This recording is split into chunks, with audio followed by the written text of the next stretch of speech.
in retail and how they're creating value for you. We, that's us. So my colleague Bhaskar Agrawal and me, Bernd Schulze, we are going to give a talk on this topic today. Bhaskar is Director Technology and Enterprise Architecture. Me, I'm leading the global practice on API management at Nagarro. Nagarro is a publicly listed provider for premium IT consulting and technology services. We do have offices in over 33 countries. Last financial year, we made 856 million in revenues, have over 18,000 colleagues, and are growing strongly. But now let's jump into the topic. Retail industry undergoes tremendous change. We do see many trends and have grouped them into 3 areas. First and foremost, the consumer is changing. We see new demand patterns. Today's customers are increasingly asking for sustainable, ethical, socially responsible products. And those changed demand patterns have huge implications on retailers. So they need to provide more transparent information on the supply chain. Where do products come from? Who is the producer? Who is the manufacturer of that? So all of that needs to be addressed.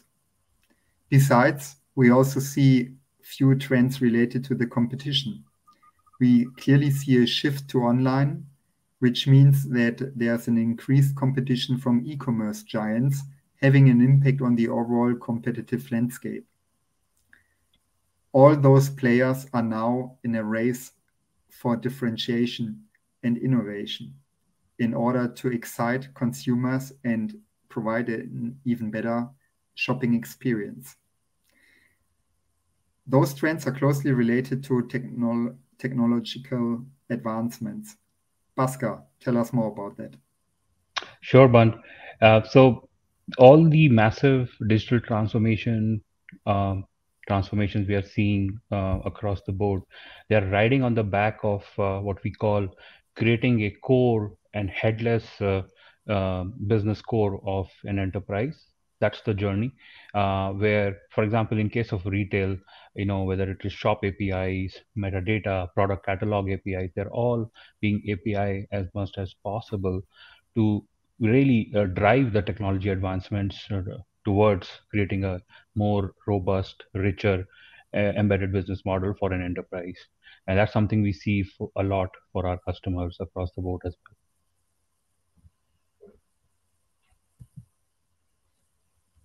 And not to mention, especially when we talk about opportunities in this space, like we are talking here about retail for the most part, you have retailers, you have consumers and customers that are largely interacting.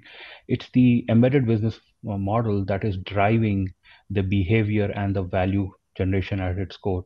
Because if we have a embedded business model at play, that is what is providing greater set of choices, because these days consumers like to just pick up transactions or conversations where they have left it in one channel, hop on to another, and overall looking for various flexibility and choice as they do this. That is what is leading a lot of innovation in this space, leading to a lot of new revenue streams getting created, leading to a lot of competitive differentiation in how brands would like to have the recall value, and also drive customer loyalty in that space.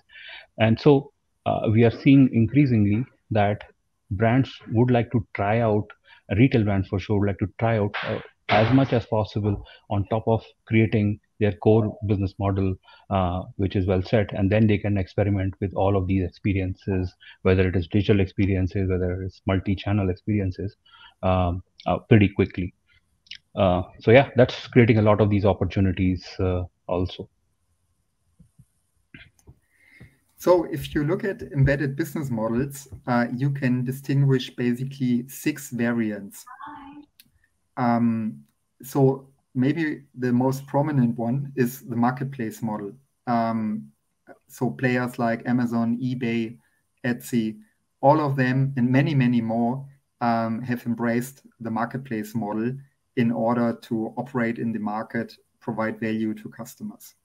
The entire idea behind is basically to connect various suppliers and bring them together with users on this marketplace. Beyond the marketplace model, you also see 5 other models that are very prominent. So if you think of Apple Store, for example, they stand for an experience model.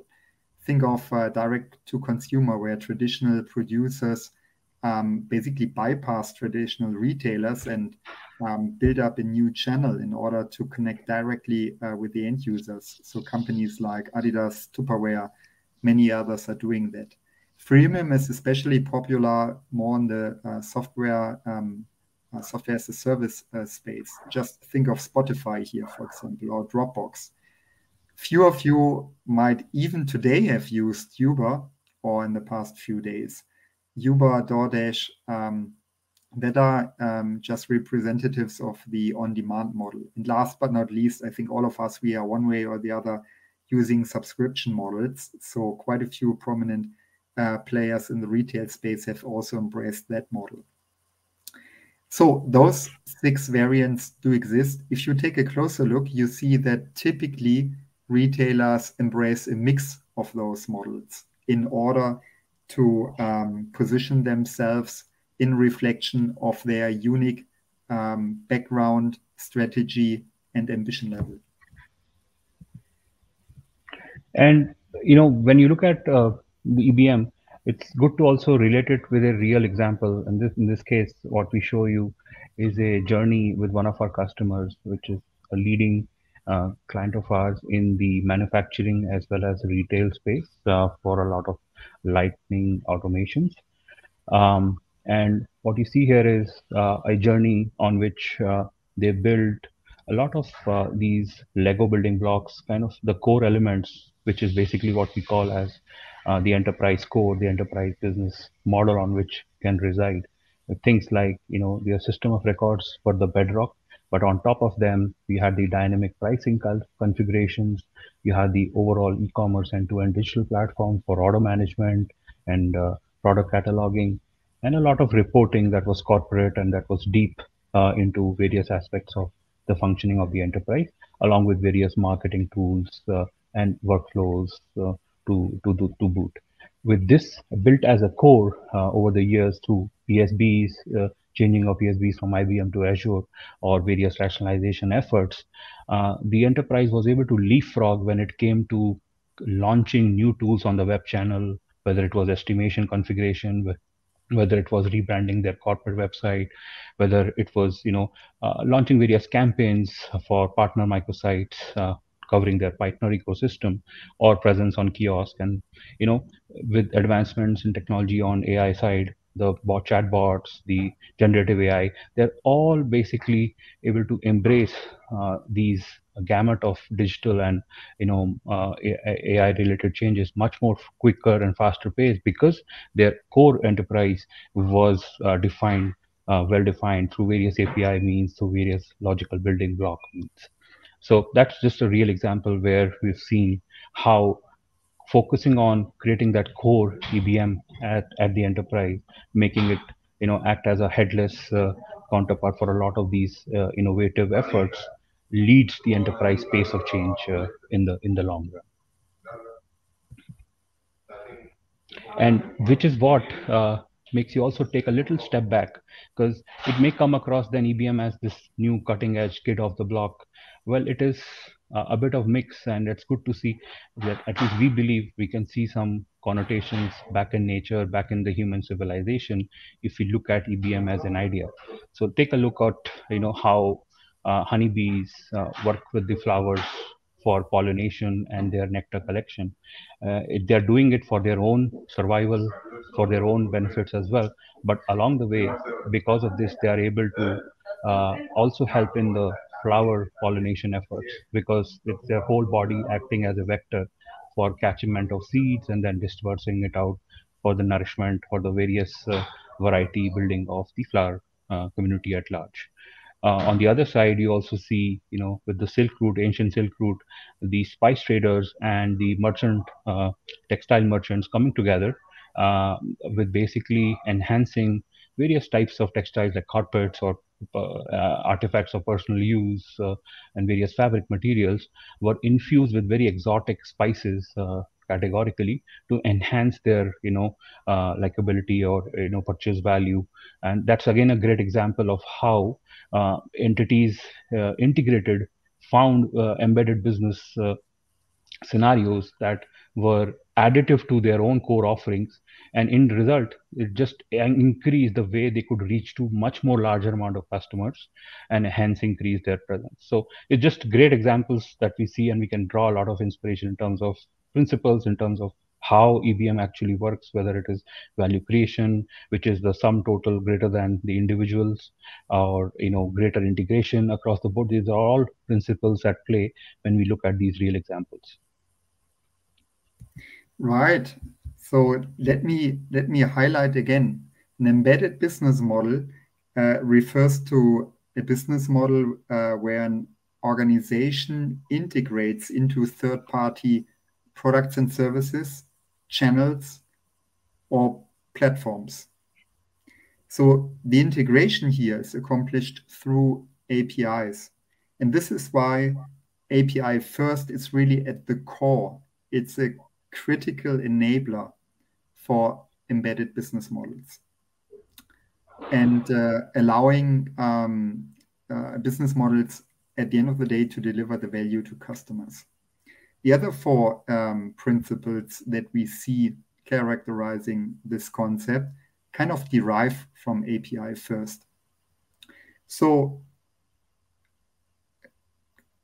modern API management at the end of the day is also all about not just reducing IT complexity, but also creating experience, right? This is why that's another principle here. Creating differentiating experience, both for not just for the consumer, but also for the developer who is at the end of the day delivering this value to the customer. So the third-party developer. Then you have modularity. Think of the architecture, but also of the product configuration, where modularity is key for mass customization, for example. If you, through APIs, enable seamless data exchange, this will also drive agility, flexibility, which is key in order to respond quickly to trends and changes in the environment and address respective opportunities, mitigate risks that you see coming up. Through the integration, data will flow into third-party properties. And this is why security is extremely important, because you want to safeguard sensitive data and information.